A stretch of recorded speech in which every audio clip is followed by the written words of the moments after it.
अब देखो superposition principle में सिंगल लाइन के बता दिए थे ना। अब अगर अलग अलग डायरेक्शन में रहेगा तो कैसे करेगा?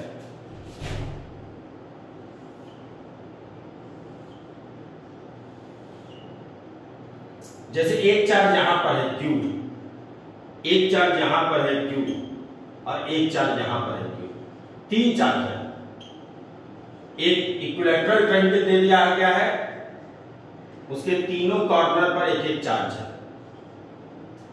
और इसके बाद स्टार्ट करेंगे इलेक्ट्रिक फील्ड। नेक्स्ट क्लास में कल से स्टार्ट करेंगे इलेक्ट्रिक फील्ड, है ना। थोड़ा सा आएगा कूलम्ब्स लॉ वेक्टर फॉर्म, उसको भी बता देंगे, है ना। तो यहां पर एक चार्ज है, यहां पर एक चार्ज है, यहां पर एक चार्ज है, तीनों कॉर्नर पर एक एक चार्ज है। कह रहा है कि बताओ तो टोटल फोर्स कितना लगेगा ए पर, है ना। तो चलो स्टार्ट करते हैं। हमको यहां पर चार्ज दिया हुआ है, ये ए लिखा हुआ है। हम बताएं नियम बदलना मत, जैसे पिछले क्लास में सिखाया वही सेम चीज। हमको किस पे निकालना है फोर्स? इस पे। तो इसके आसपास देखो कौन कौन और चार्ज है। एक चार्ज यहां पर, एक चार्ज यहां पे, तीनों पॉजिटिव चार्ज है। तो ये कैसा चार्ज है? देखो इस पे निकालना है तो इसको तो लेना ही होगा तुमको। तो इसके आसपास कौन कौन है? ये है। तो एक एक करके पहले इसके कारण लेंगे, फिर इसके कारण लेंगे। तो ये कैसा है? पॉजिटिव, और ये भी कैसा है? पॉजिटिव। क्या होगा? Positive positive repulsion. कितना होगा फोर्स? के मतलब 1/4 का epsilon not Q1 into Q2, चूंकि दोनों बराबर इसलिए Q स्क्वायर लिख दिए बाय ए स्क्वायर। सेपरेशन कितना यहां से तक? ए है इसलिए ए स्क्वायर लिख दिए। चलो ये हो गया। और कौन बच गए? ये और ये बच गए। हम क्या बोलते हैं? जिस पे निकालना है उस पे ज्यादा ध्यान देना, इस पे एरो। वैसे तुम चाहो तो इस पे भी एरो दे सकते हो, लेकिन हमको मतलब नहीं, हमको मतलब इससे ज्यादा है। तो ये कैसा है? पॉजिटिव, और ये भी कैसा है? पॉजिटिव। दोनों के पीछे फिर से रिपल्सन होगा। वैसे ये फोर्स भी उतना ही होगा, Q² इसलिए इस बार ए बी और ए सी में लिखे हैं, तो इसको एफ ए बी लिखते हैं। अगर ये अलग अलग हो जाता तो ये force on A due to B लिखना पड़ता, ये force on A due to C लिखना पड़ता, लेकिन दोनों फोर्स सेम है इसलिए हम फोर्स सेम लिख दिए। क्या दोनों एक ही लाइन में है? तो देखोगे नहीं, ये तो इधर जा रहा है, ये इधर जा रहा है। तब इस बार तरीका सीखना है ना। जो सिखा रहा है ध्यान से देखो। अगर कोई फोर्स इधर लग रहा है 10 न्यूटन और दूसरा फोर्स इधर लग रहा है 5 न्यूटन, दोनों एक ही दिशा में लग रहा है, तब तो कोई भी सॉल्व करके बोल देगा कितना होगा total force? 10 Newton plus 5 Newton यानी 15 न्यूटन। और अगर 10 इधर लग रहा है अब 5 इधर लग रहा है, अब नेट फोर्स क्या होगा? 10 माइनस 5 यानी 5 न्यूटन। लेकिन अगर अलग अलग लगेगा, एक इधर लग रहा है, एक इधर लग रहा है, तब कहेगा रिजल्टेंट फोर्स बताओ क्या होगा?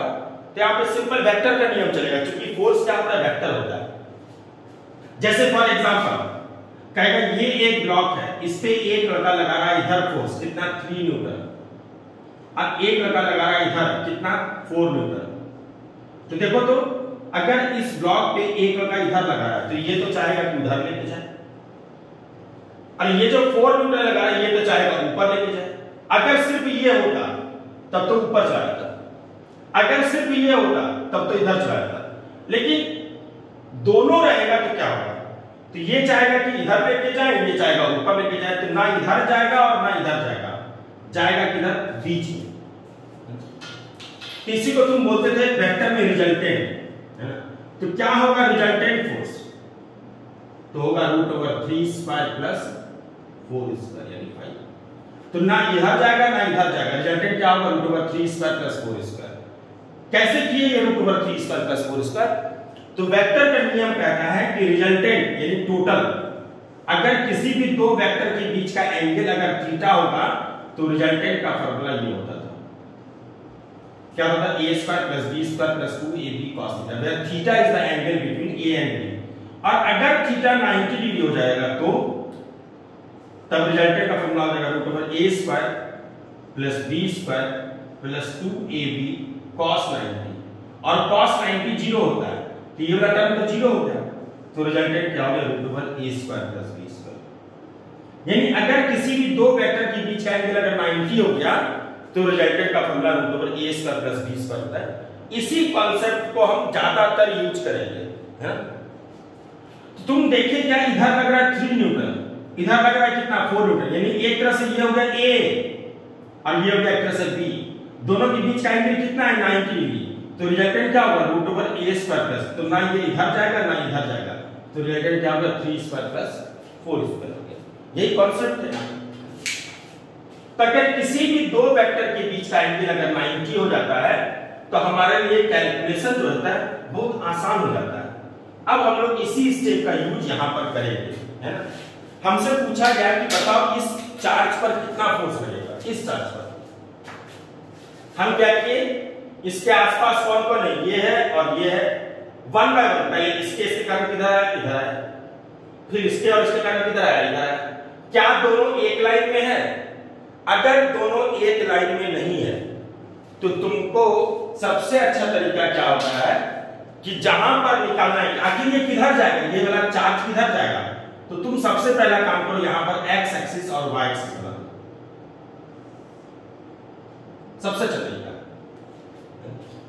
कभी गलती भी नहीं होगा। तो ये एक्स एक्सिस और वाई एक्सिस बना दो। अब बताओ तो ये एंगल 60 डिग्री होगा कि नहीं होगा, क्योंकि तीनों साइड बराबर, ये 60 डिग्री होगा और ये भी कितना होगा 60 करस्पॉन्डिंग एंगल है।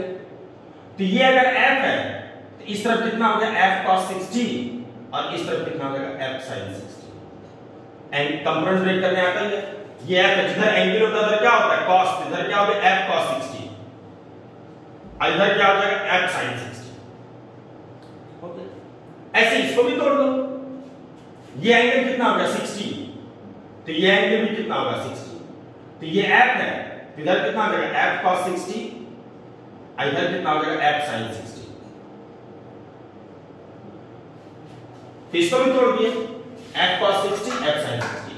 यानी जैसे ही देखेंगे कि अलग अलग लाइन में है तो क्या करना है, सबसे पहले x एक्सिस और y एक्सिस बनाना और उसको तोड़ देना है। देखो क्यों तोड़ना है, क्योंकि ये ना x में है ना y में है, तो इसको तोड़ देना है x और y। तो f cos 60 f sin 60, इसका भी f cos 60 है। फायदा क्या हो गया, ये f cos 60 और ये f cos 60 तो कट गया, क्योंकि ये f cos 60 उधर है और ये f cos 60 इधर है, तो ये दोनों कैंसिल होगा। इसका वाला f sin 60 किधर है, ऊपर, और इसका वाला भी f sin 60 किधर है, ऊपर, तो दोनों क्या हो जाएगा ऐड हो जाएगा। तो नेट फोर्स किधर बचेगा, ऊपर। कितना होगा नेट फोर्स, f sin 60 अब प्लस f sin 60, यानी कितना हो गया 2f sin 60।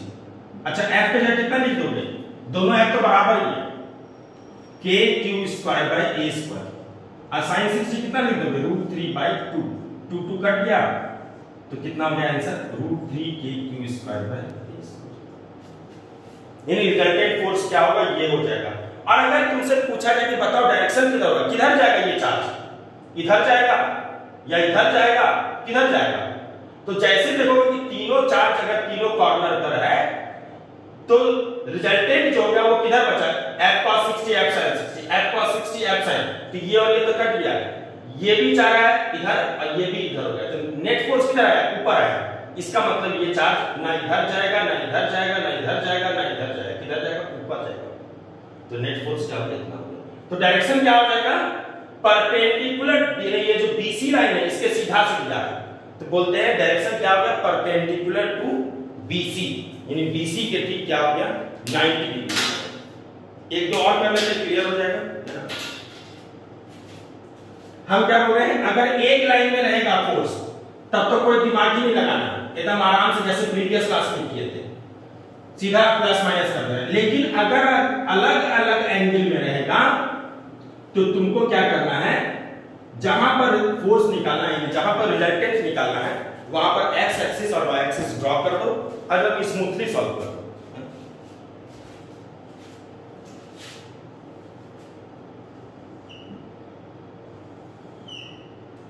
तारा एक चार्ज यहां पर है Q, दूसरा चार्ज यहां पर है Q और तीसरा चार्ज यहां पे दे देते हैं इस बार -2। तीनों कॉर्नर पे चार्ज है, साइड हमको पता है कितना है A, इक्विलैटरल ट्रायंगल है। फोर्स का फॉर्मूला याद होगा ही, फोर्स इक्वल टू क्या होता है k q1 q2 by r square और मैग्नीट्यूड होता है, हम लोग मैग्नीट्यूड फॉर्मूला कर रहे हैं। तो फोर्स का फॉर्मूला पता है k q1 q2 by r square, हमको निकालना किस पे है फोर्स a पर। अब इसके आसपास कौन कौन है उसको देखते हैं, तो जो होगा एक एक करते हैं। इसके आसपास कौन कौन है, ये है और ये है, वन बाय वन पहले इसके और इसके कारण, क्योंकि हमको इस पे निकालना है, नेट फोर्स किस पे निकालना है, ए पे निकालना है, लिख भी देते हैं। क्योंकि हमको ए पर निकालना है रिजल्टेंट फोर्स, तो इसके आसपास कौन कौन है, ये है और ये है, वन बाय वन करके देखेंगे। पहले इसके और इसके कारण देखेंगे, तो ये कैसा है पॉजिटिव और ये भी कैसा है पॉजिटिव, क्या होगा रिपल्सन, कितना होगा force k q1 q2 by r square, k q square by r square. तो ये हो गया। और कौन बचा इसके आसपास, ये और ये बचा, लेकिन ये कैसा है पॉजिटिव और ये कैसा है नेगेटिव। इस बार क्या होगा, अट्रैक्शन होगा, सटेगा दोनों एक दूसरे से, इसलिए एरो ऐसे होगा, इस तरफ आते हुए होगा कि नहीं होगा। इस पे दिखाओ ना दिखाओ, इस पे जरूर दिखाना। फोर्स कितना लिखो, k q1 की जगह q, q2 की जगह गलती से भी -q मत लिख देना, क्योंकि मैग्नीट्यूड फॉर्म होता है ना, k q into q by a square, यानी ये भी कितना होगा उतना ही आता है, इसलिए दोनों का एफ से लिख दिए। तो इस पे निकालना था, तो इसके आसपास कौन कौन है, ये है और ये है, वन बाय वन। पहले इसके घर किधर है, इधर है, फिर इसके और इसके घर किधर है, नजदीक आया, अट्रैक्शन हो रहा है, इसलिए ऐसा हो गया। अब क्या करना है, क्या दोनों एक लाइन में है, तो तुम बोलोगे नहीं दोनों एक लाइन में नहीं है। तो जब देखे कि ये इधर है और ये इधर है, तो सबसे पहला स्टेप क्या करना है, एक्स एक्सिस और वाई एक्सिस ड्रॉ कर देना, ये करते हैं और सबको एक्स और वाई में तोड़ दो, तुरंत बन जाएगा। एक्स और वाई में तोड़ देते हैं। ये एंगल कितना है 60 डिग्री, तो ये एंगल भी कितना होगा 60, तो ये f इधर कितना हो गया f cos 60 और इधर क्या हो जाएगा f sin 60। देख लो f cos 60 f sin 60। अच्छा ये भी 60 है तो ये भी 60 होगा, तो ये f cos 60 इधर, इधर कितना हो गया f sin 60, f cos 60 f sin 60।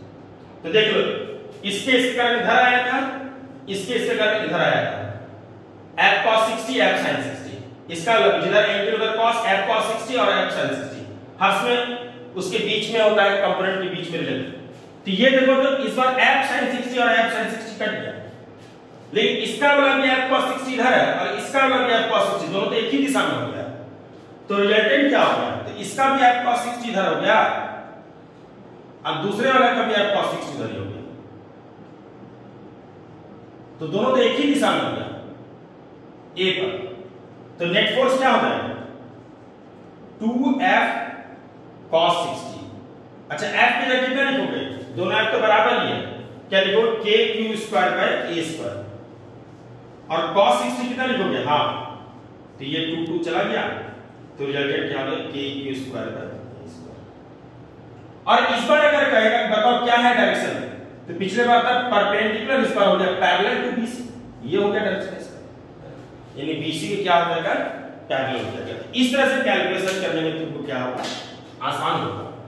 तो क्या सीखा है कि अगर एक लाइन में नहीं होगा तो तुमको एक्सिस बनाना है और नेट x में लिखना है, नेट y में लिखना है, और अपने आप सॉल्व हो जाएगा, रिजल्टेंट निकाल देंगे। ये चीज करना समझाई बात, इसको फंडामेंटल ये चीज है ना।